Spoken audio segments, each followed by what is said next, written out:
Bonjour à tous, les Têtes de Sion, deuxième émission, c'est parti.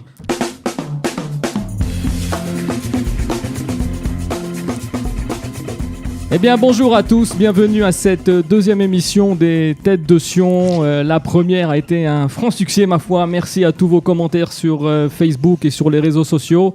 Et donc nous revenons pour une deuxième fois avec aujourd'hui un panel toujours de compétition, un panel de qualité à qualita, avec Ladies First aujourd'hui, Yael David, bien connu des mouvements de jeunesse en France, aujourd'hui au CNEF aussi, bénévole dans plusieurs associations. Bonjour Yael. Salut tout le monde.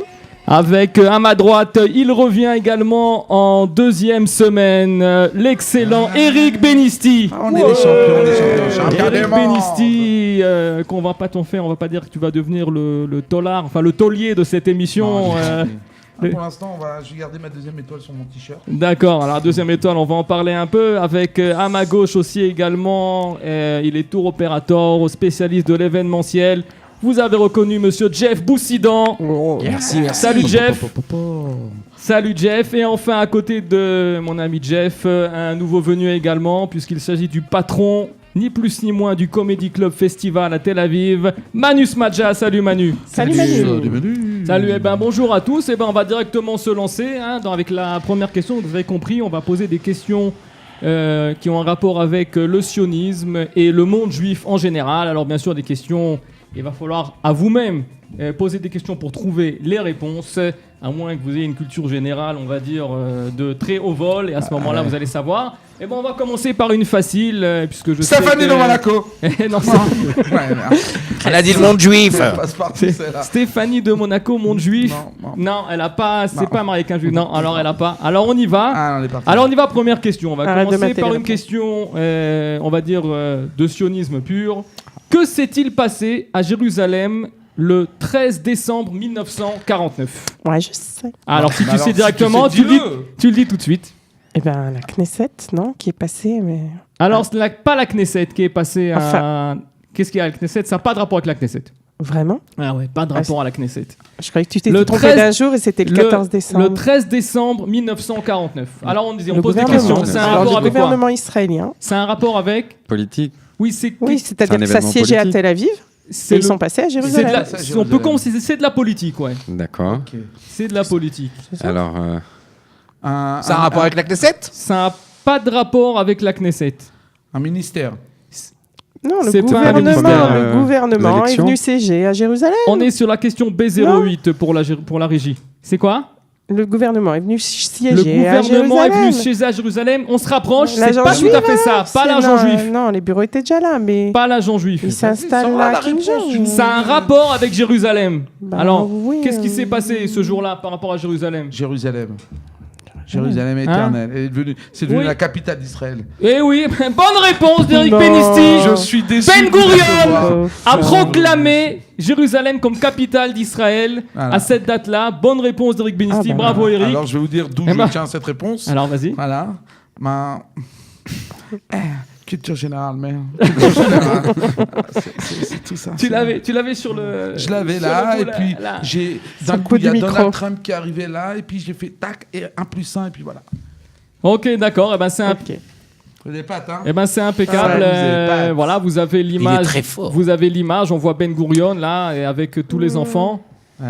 Donc c'est en fait ce jour-là où Ben Gurion a proclamé Jérusalem comme capitale de l'État d'Israël. C'était dans les news il y a quelques semaines, puisque on a eu besoin de Donald Trump pour faire avancer, on va dire, le processus messianique. Il a reconnu Jérusalem. Ça t'a fait quoi, Manu, cette histoire de Donald Trump? La nouvelle, la dernière. On était au courant en fait déjà. Vous étiez au courant avant. On était tous au courant, donc c'était juste pour les autres de faire un petit rappel, ouais. C'était un petit rappel pour les autres. En tout cas, ça a été fait, et maintenant on sait au moins qu'il y a d'autres pays qui vont arriver pour reconnaître Jérusalem comme capitale. Et donc, on passe à la deuxième question. Virgule. Ok, alors on y va pour la deuxième question. Alors attention. Je vais vous laisser répondre pour la deuxième question, les gars. D'accord ? Alors attention, on va vous envoyer la question numéro C09. Alors la question C09. Quelle personnalité de renommée mondiale a été interviewé par le journaliste de Maariv Yitzhak Benner en Israël en 1961. Alors c'était qui cette personnalité ? Sportif ? C'est sportif. Alors ça commence bien, là je sens qu'aujourd'hui il y a du Laurent. Parce que c'est pas le même qu'il y a 2 semaines. Hein. Alors, dans le monde du football ? C'est dans le monde du football. Voilà. Dans les années 60. Dans les années 60, ouais. Qu'est-ce qu'il a interviewé ? Brésilien ? C'est un Brésilien, c'est Pelé. Mais il est vraiment très très fort. Ouais. En fait, tu te prépares avant. Non, c'est pas ça. Il est très très fort. C'est le roi On Pelé. échange parce que c'était un peu trop près des réponses. Est-ce qu'on nous donne le roi Pelé, la photo du roi Pelé Le voilà, le roi Pelé. Extraordinaire. Effectivement, donc en 1961, l'équipe de Santos, en fait, est venue faire un match contre l'équipe d'Israël. Le score s'est terminé de 3-1 pour l'équipe de Santos. Pelé a marqué. Et ils ont joué à Haïfa ou à Jérusalem ? Alors non, c'était au stade de Ramat Gan. C'était au stade de Ramat Gan. Au moins, ils sont restés neutres. Ouais, mais ça a été quand même un beau match, quand même. Paraît-il en tout cas d'après. Il a pu interviewer Pelé. C'est quand même une fois dans une vie interviewer Pelé. Quand même, ouais. Ça passe, ouais. En rapport avec la Coupe du Monde. Un petit clin d'œil à la dernière. À nos Français, à la deuxième étoile. On est loin de Pelé encore. On est loin de C'était Pelé, le Messi à l'époque, non ? Mais il n'est pas bien géré. Ok, c'est parfait tout ça. On va rester avec le stade de Ramat Gan. Et on va se diriger vers la question B17. Alors attention, la question B17 en rapport avec le stade de Ramat Gan, justement. Quel événement de grande envergure s'est déroulé au stade de Ramat Gan en 1983 ? Le concert de Michael Jackson, Nekuda. C'est pas le concert. Alors c'est un concert. C'est un concert. C'est un concert. Ouh là là, il va falloir que j'aille puiser plus loin. Un concert. C'est un concert. D'un chanteur étranger ? 83. En 83, c'est un concert d'un chanteur étranger. Un homme, une femme ? C'est un américain. Américain. 83, un groupe ? On peut dire que c'est un groupe. Non. Rolling Stone. Un groupe, c'est 2 personnes minimum. C'est un groupe, c'est 2 personnes minimum. Ok, des Américains ou des Anglais ? Des Américains. Des Américains. Il y a un juif à l'intérieur. Il y a un juif. Ça y est. Non. Bah oui, Paul Simon et Garfunkel. C'est le concert. Bonne réponse de Jeff Bouchidon. Il a tout dit. C'est le premier concert un peu. de Simon and Garfunkel. Une chanson, un titre, au stade de Ramat Gan. Mrs. Robinson. Alors vas-y, on t'écoute. Ah non, pas. Demain il t'es pas pleut à obligé de Géru. dire. Na na na na, Mrs. Robinson. Na na na. Vous faites ça mieux que moi. Ouais, je connais pas. Tu la connais pas ? Moi, je la connais, mais c'est pas une émission pour chanter, non ? Moi, je donne les réponses. Tu donnes les réponses. Tu m'as appelé, tu m'as dit j'ai besoin d'un cerveau, je suis là. Simon and Garfunkel, Bravo. C'est une bonne réponse. Qu'est-ce que vous savez de Simon and Garfunkel ? Qu'est-ce qui vous plaît ? Moi, d'abord, ce que j'adore, c'est la coupe des deux, quoi. C'est une bonne coupe. Il y en a un qui j'aime bien le côté éparpillé, quoi. Non. Ok, alors on va passer un peu à l'actualité de chacun. On va demander à Manu. Alors Manu, donc patron du festival Comedy Festival à Tel Aviv. Alors raconte-nous un peu comment ça se passe et qu'est-ce qui va se passer cet été. Là, c'est très bientôt. Ça se rapproche vraiment. Dans quelques semaines à peine. Donc voilà, cet été, il y a une semaine entière de spectacle. Du 5 au 13. Presque 10 jours de spectacle. Tous les soirs, à part bien sûr vendredi soir. Mais il y en a un peu partout dans le pays. Et voilà, j'ai hâte, ça arrive vite, les artistes ont hâte d'arriver, ceux qui viennent de France, il y en a aussi qui viennent de Canada, et les artistes d'ici aussi, nous donner il y a des artistes franco-israéliens. Des noms. Alors du Canada, il y a Alex Fredo, que je ne sais pas si vous le connaissez, mais qui a joué déjà en Israël et qui revient, mais sinon on a de France Kev Adams qui sera notre invité d'honneur. Il y a John et les Jam, on a Sacha Judasco. Judasco, il est avec Judasco, Laurent Ruquier. Écrit. Il a été révélé par Laurent Ruquier. Aussi. Je crois. Judasco, c'est celui qui écrit pour Arthur, Gad, Hanouna, pour beaucoup. Ce qu'on a raconté, il est déjà venu l'année dernière. Il y a Majid Berila aussi qui vient, qui était dans les Lascar Gay, qui joue dans beaucoup de films avec Kev. Il y a Richard Orlinski, c'est un des plus grands artistes français. C'est un grand sculpteur. Oui, exact. Il a fait des gorilles. Il y en a à l'Alpe d'Huez, en haut de l'Alpe d'Huez pour ceux qui. Et là, il se lance avec un spectacle écrit par Laurent Baffy. Ah oui, voilà. génial. Il y a en tout, il y a 14 artistes de France, en tout une vingtaine sur scène qui vont. Donc l'endroit et la date. Ce festival. Alors il y en a un peu partout. Donc du 5 au 8, c'est un petit tour des franco-israéliens. Du 5 au 8 août. C'est Tel Aviv, Jérusalem, Natania, Ashdod, dans cet ordre-là. C'est dans tous les petits comédie clubs du pays. Et c'est les franco-israéliens qui vont jouer avec le Canadien qui sera Alors déjà comment arrivé. est-ce qu'on peut obtenir des places? telavivcomedyclub.com ou sur Culture Access, le nouveau site de Reza israélien où il y a tous les spectacles. Sinon, d'accord. Voilà, c'est très clair. C'est très clair. Je vous invite tous à prendre des places pour cet excellent festival. Donc, c'est vrai qu'aujourd'hui, les artistes, il y a beaucoup d'artistes qui viennent pas en Israël malheureusement. Et là, il y en a qui viennent. Donc, il faut aller les voir absolument. Allez voir ce festival à Tel Aviv. Et on envoie la suite. Alors la question A11, question A11. Alors attention, on va un peu élever le niveau là et on va essayer de faire appel à votre imagination. Encore plus dur. Comment l'officier Yossi Ben Hanan est devenu connu pendant la guerre des 6 jours? Ok. Alors, bon déjà vous savez pas, c'est déjà pas mal. Alors allez-y. Alors, comment il est devenu connu? D'abord il était dans l'armée de l'air. Ou de terre, ou marine. J'essaye de poser peut-être la radio, non? Il était dans l'armée de terre, mais ça n'a pas de rapport. Il était dans l'armée de terre. Il a sauvé quelqu'un. Il n'a pas sauvé quelqu'un. La radio? Ça n'a pas de rapport avec la radio. Pas un écran, un micro en main? Non, il était. C'est un rapport avec Jérusalem? Ça n'a pas de rapport avec Jérusalem. Ok. 60. Quelle année? En 1900. Qu'est-ce que je t'ai dit? En 19. Dans la guerre des 6 jours, donc en 67. Donc en 67. Il avait. Golan ou au sud? Physique. Ça s'est passé dans le sud. Un dimanche. Dans le sud, tout à fait. Non. Dans le sud. Il était tankiste? Il était pas tankiste, en tout cas pas Xochas, mais ça n'a pas de rapport avec le fait qu'il soit tankiste ou pas. Il faut trouver c'est dans quel domaine. Comment il a été rendu connu? Par des photos. Il a été rendu connu par une photo. Je l'ai. Tout à fait. C'est la photo des 3 gars qui libèrent le Kotel. C'est pas la photo des 3 gars qui libèrent le Kotel. Mais non, ils étaient pas à Jérusalem. C'est pas un de ça. C'est pas celui qui a pris la photo des tanks égyptiens vides, non? C'est pas ça. Non, c'est pas lui, mais c'est une photo. Alors, c'est une photo qui l'a rendu célèbre. C'est lui qui a pris la photo ou il est sur la photo d'abord? Alors, ça l'a rendu célèbre dans le monde entier, attention. Pas seulement en Israël. D'accord. Ok. Il a pris une photo? Non, il n'a pas pris une photo. Il a été photographié. Il a été photographié. Donc, il a été photographié en tant que soldat, habillé en tant que soldat. Allez, Jeff, alors. Attends, Jeff, cherche. Ouais, cherche. Réfléchis à haute voix. Est-ce que c'était la campagne du Sinaï? Oui, c'est un rapport avec la campagne du Sinaï. Mais ça va pas t'aider. Ça va pas m'aider. Non, ça va pas t'aider. Il a prié. Ça va pas t'aider, il a pas prié. Il a été pris en photo et après... La photo, elle est partie comme ça. La photo, qu'est-ce qui s'est passé avec cette photo? Sur Facebook. Elle est arrivée. Elle n'est pas été mise sur Facebook. En 67... Il n'y avait pas vraiment Facebook. En 67, on n'avait pas Facebook. Maison Blanche. C'est un rapport avec les États-Unis. Les États-Unis, ok. C'est un rapport avec les États-Unis. Les États-Unis, tankistes. Alors, cette photo, elle est arrivée où? Elle est arrivée chez le. Au Times. Elle est arrivée pas au Times, mais c'est pas loin. Au New York.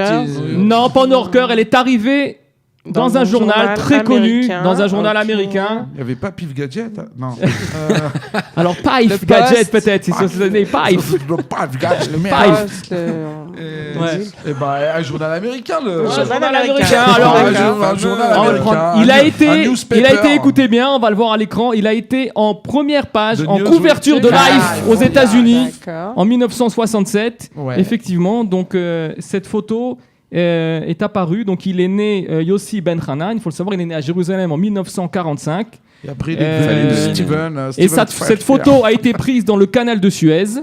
On voit bien qu'il est dans l'eau. On voit, il a pour les connaisseurs, il a un fusil AK-47 en main. Ouais. Et donc cette photo a été publiée dans le magazine Life aux États-Unis. On va dire bonne réponse du panel. On va l'accorder à tous. On va l'accorder à tout le panel. On s'en sort bien. On s'en sort bien. Johnny Westmuller. Tout à fait, tout à fait. Pas facile. Et alors on va passer à notre ami Jeff. Jeff, alors, Jeff, quelle est ton actualité? Raconte-nous, qu'est-ce que tu fais? Ben pour l'instant, je m'occupe de tout ce qui est tourisme. J'organise les groupes, j'organise les délégations, j'organise tous ceux qui veulent venir en vacances en Israël. Il y a encore quelques Français qui viennent en vacances en Israël. D'accord. Et j'organise aussi les fêtes, les bar mitzvot, les mariages, pour ceux qui ont des gros budgets, pour ceux qui ont des moins gros budgets. Et puis c'est sympa, on leur prépare leurs fêtes. On les fait rêver, on essaye de rentrer dans leurs rêves et de réaliser leurs rêves.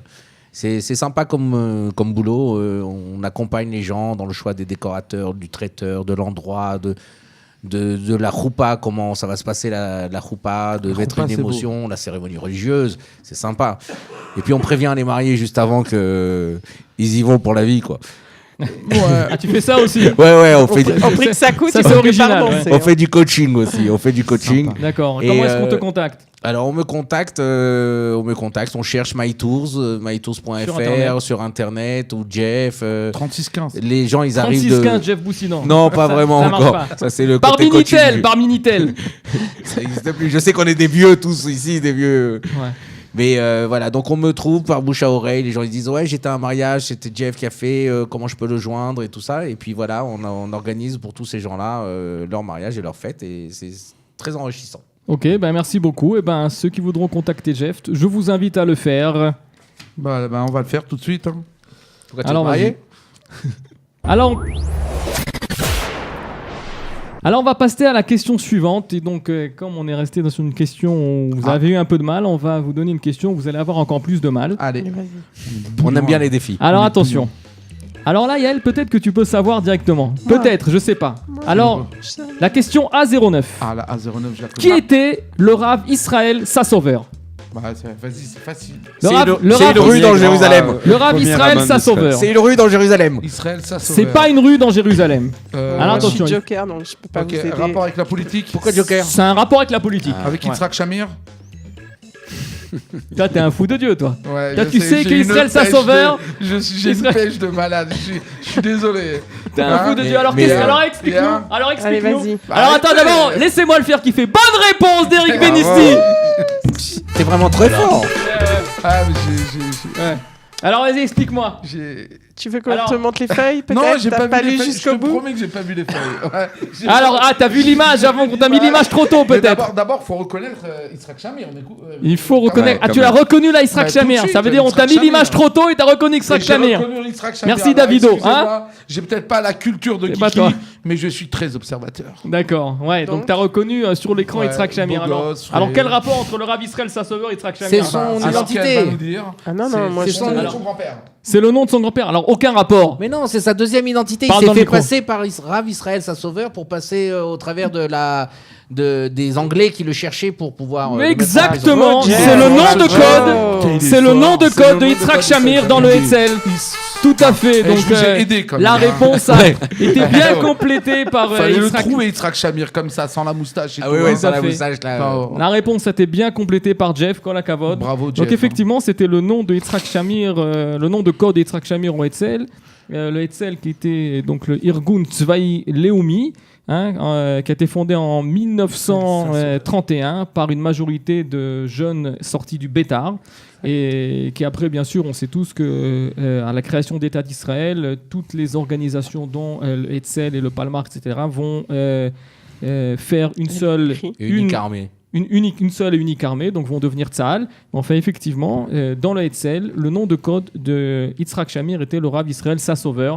Bravo Jeff. Bravo Jeff. Il était le personnage le plus recherché des Anglais. Il était quoi? Le personnage le plus recherché par les Anglais à l'époque. C'est exact. Il le trouvait pas parce qu'il était petit de taille. Passé sous les radars. Mais il est où? Where is Israel Sassover?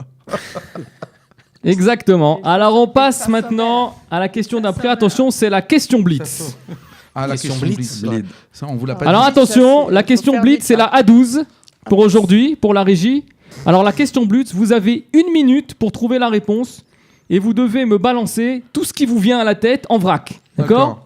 Alors attention, quelle organisation a fondé Tzvi Herman Shapira en 1901? Les organisations. Non. Le Keren Kayemet l'Israël. Le Keren Kayemet l'Israël. 3 secondes.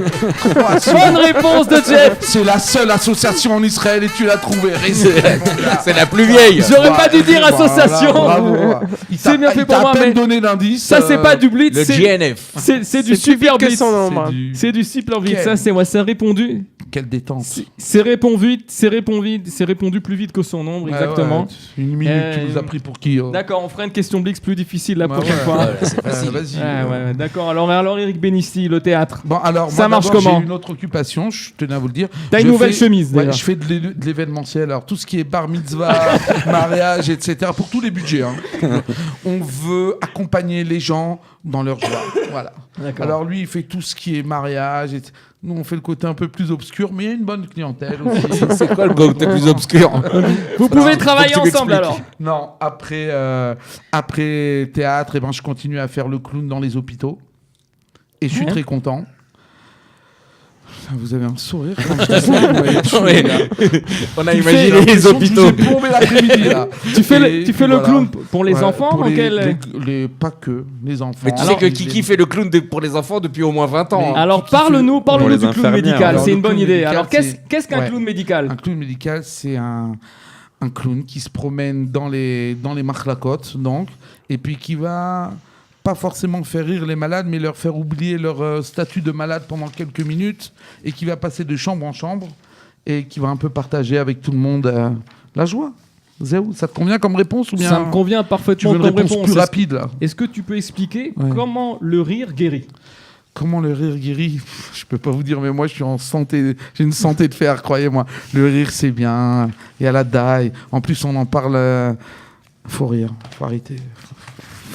Le rire, ça guérit. Ah voilà, regarde, on a ramené le spécialiste. Les endorphines. Le spectacle de Tel Aviv. Mais s'il n'y a pas tout le monde à ce spectacle. Regarde la table de joie que tu as. Un gars qui ramène des comédiens en Israël.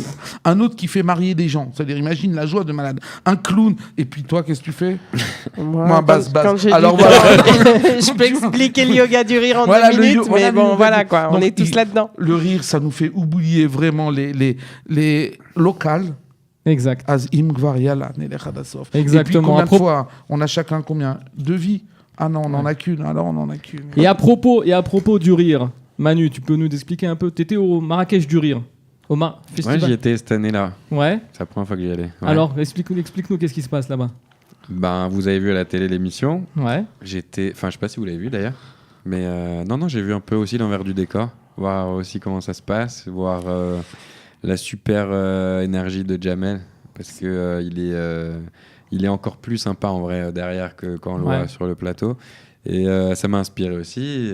J'ai déjà fait un peu mes petites courses pour l'année prochaine. J'ai vu pas mal d'artistes. Il y en a plein qui étaient là cette année, qui ont commencé en fait dans mon café-théâtre. J'avais un café-théâtre à Paris pendant 10 ans, en face du Jamel Comedy Club. C'est comme ça que je les connais très bien. Incroyable. En fait, celui qui était accepté au Jamel, il allait au Jamel. Celui qui n'était pas accepté, il allait en face. Voilà. Non, ils commençaient souvent chez moi, après ils allaient là-bas. Nice. C'était le next step, c'était là-bas. C'est génial. Un peu plus high level. Donc, et tu fais débuter des gens à Tel Aviv aussi? Ben, on a un petit café-théâtre avec mon frère, le Zvouloun, à Tel Aviv, à Florentine, dans lequel, je dirais pas qu'ils ont forcément débuté tous, mais s'entraînent beaucoup tous les soirs, pas mal d'artistes franco-israéliens maintenant. Et on fait aussi des spectacles en hébreu, en anglais, Ulpan Comedy aussi, pour apprendre l'hébreu en rigolant. Okay. Et attends, question, à quelle rue se trouve le café Zvouloun?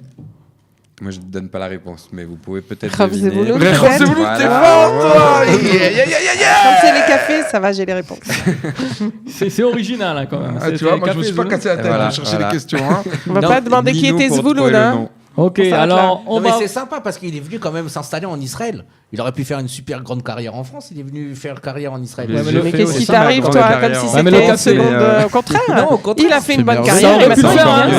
Ça aurait pu faire le café Zvouloun, rue des Champs-Élysées ou rue Mogador. Rue Mogador, le café Zvouloun. Ça aurait pu passer. J'étais boulevard Bonne Nouvelle pendant 10 ans, mais je suis 10 fois mieux ici. Alors l'émission arrive à sa fin. On va vous envoyer encore une question. Alors on va vous envoyer quand même la question de compétition. Ah, la question. Alors attention, la C08, toute neuve, elle a été écrite hier. On est prêt en régie. Alors attention, qui a dit Tous les Goliaths venus des pyramides reculeront devant l'étoile de David. C'est une blague ou quoi? C'est un chanteur. Alors. Zichrono Tzadik Livracha, Serge Gainsbourg. Un tueur, toi. Non, mais Gainsbourg. À la première émission, il n'en a pas répondu, mais même pas une seule. Serge Non, mais Gainsbourg, depuis, il a appris, quoi. Non, mais attendez, là, c'est un classique. C'est un classique. Bonne réponse Là, tu me d'Éric gardes, Benisti. tu me parles du tankiste de Johnny Wesley Ouais, israélien. ouais. Serge Serge Gainsbourg. Gainsbourg. Stop. Serge Gainsbourg, alors qu'est-ce que c'est devenu effectivement? C'est une chanson? Serge Qu'est-ce que tu Gainsbourg, peux le nous Fabel raconter? soldat. Ouais. Qu'il a écrit et puis qui est injustement pas aussi connu que Les autres. Il a écrit Comic Strip. Alors ou bien cette tout. chanson, Il a écrit qu'est-ce qu'elle est pour devenue? Jérusalem. Il a chanté Qu'est-ce cette qu'elle est chanson. devenue? Il a Est-ce que chanté. tu sais qu'est-ce qu'elle est devenue Non, cette mais tu chanson vas me le après dire. Attends, je peux pas répondre à toutes les questions, les pauvres. Vas-y, dis-nous. Alors effectivement, donc le Serge Gainsbourg, donc il a chanté cette chanson. Est-ce qu'en régie on peut nous Il a pas envoyer un écrit petit en morceau 67 de la chanson de Serge? Ah oui, Il l'a C'était écrit une commande. en 67. On lui a demandé. C'était une commande exactement de l'attaché culturel à l'ambassade de France. Exact. Qui était le Est-ce père qu'on de entend Chamberlain. Serge? Une seconde, on entend Serge. La terre d'Israël, les enfants d'Israël, quitte à mourir. Ok, alors on entend pour Serge, le la très très belle sable chanson, d'Israël. effectivement, donc une commande de l'attaché culturel de l'ambassade à laquelle Serge Gainsbourg a répondu immédiatement. Et cette chanson, elle n'est pas restée là. On n'en est pas resté là, puisque après, une des La Kotzvayot, donc une des chorales de Tzahal, a repris la chanson en hébreu. Et en hébreu, ça donne ça. Écoutez. J'adore. Écoutez.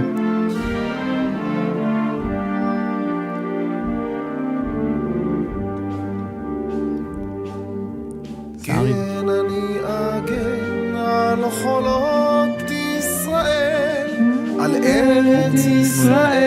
C'est bien. Allez, C'est pas Serge. Non, voilà, c'est pas Sergio. C'est pas le grand Serge. C'est bien quoi. Heureusement qu'ils n'ont pas pris une chanson de Gilbert Bécaud non plus, mais j'aime bien. Bon, enfin bon, elle est quand même sympa. Est-ce qu'on a le temps encore pour encore une Ouais, petite on a question le temps, mais pour regarde, terminer? ils en peuvent Dernière, plus comme ça. pour Hein une dernière question. Alors on Champion me du signale. monde. Ouais, ok. Il est d'accord. trop fort. La prochaine fois qu'on m'invite, virgule. invité d'inviter. D'accord. Il est ok. trop Alors fort. on va terminer. On va Non, terminer mais par une Khaya, question non. sympa. On va Allez. terminer par une question sympa. Ça a été. Gainsbourg. Pas de virgule, ouais, pas de ouais. virgule. Ça a été. C'est paru dans la presse il y a pas longtemps. C'est la La question météo. C07. Alors une question sympa. Quelle méthode utilise le docteur Alan Blumenstick pour détendre et rassurer ses patients? Ils changent leur nom de famille. Alors on n'échange Non. pas leur nom de famille. Parce que Si t'avais Blumenstick. deviné. Alors bien sûr c'est un médecin en Israël, hein, mais c'est une méthode très spéciale. Hein. Il rigole. Il rigole par pas. l'humour. Non, Il ça rigole n'a pas. rien à voir avec le Ça hashish a un médical. rapport avec l'humour, mais c'est pas vraiment ça. Il est pas La en chiche clown. médicale, Non, c'est pas ça. Non, c'est pas du hashish Ah, le médical. hashish médical. C'est un dur, rapport ouais. avec Il leur l'humour. raconte des blagues, il leur. Non, c'est pas des blagues. Il leur fait croire leur qu'ils sont dit qu'ils sont guéris. plus Il les malades. chatouille. Il les chatouille. Il leur dit qu'ils sont plus malades. Vous Il leur en- Il guérit, les tout va bien. chatouille, il les gratouille. Non, Non. il a une méthode spéciale. Il leur fait Ouais. des grimaces. Il leur fait pas des grimaces. Ah, Ça a un rapport avec le rire quand même. Oui, c'est un rapport Ça parce que amène ça fait rire. Ça fait ouais, rire. ça fait lâche les rire. endorphines. Il Ok, vient ça fait rire. déguisé. Il vient déguisé. Non, il vient pas déguisé. Il les Avec une déguise. plume. Pas avec une plume. Non. Euh, Alors on va aider un peu, on va donner un type à Manu un peu. Il y a des artistes qui savent le faire. Il mime. Ah, je vous ai Ah, aidé. Non, il mime pas. non un miroir. Non, non, non. Un miroir. Non, non, il y a un artiste, il y a des L'hypnose. artistes en France. C'est pas de l'hypnose. C'est pas de l'hypnose, mais on le voit sur scène. On le voit sur scène, il y a des artistes français qui savent le faire. Qui savent le faire.